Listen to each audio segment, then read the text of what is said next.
Tollywood senior నటుడు చిరపతిరావు మహిళలపై చేసిన కామెంట్స్ పై క్షమాపణలు చెప్పారు. కానీ ఆ కాంట్రవర్సీ ఇంకా ఆగడం లేదు. రారండోయ్ వేడుక చూద్దాం ఆడియో ఫంక్షన్ లో అమ్మాయిలు ఆరోగ్యానికి హానికరమా అని యాంకర్ అడిగిన ప్రశ్నకు పక్కలోకి పనికొస్తారని చలపతిరావు చెప్పడంతో నెటిజన్లంతా అతన్ని తప్పుపట్టారు. సోషల్ మీడియాలో అయితే చలపతిరావును గట్టిగానే ఆడుకున్నారు. అయితే తన వ్యాఖ్యలపై వివరణ ఇచ్చేందుకు ఫేస్బుక్ లైవ్ లోకి వచ్చిన చలపతిరావు మళ్లీ అదే తరహా వివరణ ఇవ్వడంతో మరోమారు నెటిజన్లు సదరు నటుడికి సింగిల్స్ వేసుకున్నారు. చలపతిరావును ఒకవైపు జనం ఆడుకుంటే సూపర్ అన్నందుకు ఇటు యాంకర్ రవిని కూడా తిట్టిపోశారు. కొందరైతే రవిని చెప్పలేని భాషలో ఆడుకున్నారు. ఇటు ఈ వివాదంలో యాంకర్ రవిపై కోపం ఉన్న ఇతర యాంకర్లు కూడా బయటపడ్డారు. వాడు ఎప్పుడూ ఇంతే అంటూ గట్టిగా తిట్టిపోశారు.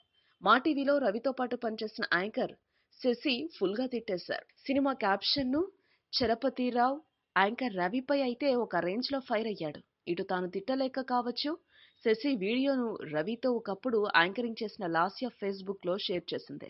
నువ్వు చెప్పింది కరెక్ట్ అంటూ కామెంట్ పెట్టింది. ఈ వీడియోపై మీ విలువైన కామెంట్స్ ని మాతో షేర్ చేసుకోండి. అండ్ ఇంకో విషయం, సబ్స్క్రైబ్ చేయడం మర్చిపోకండి.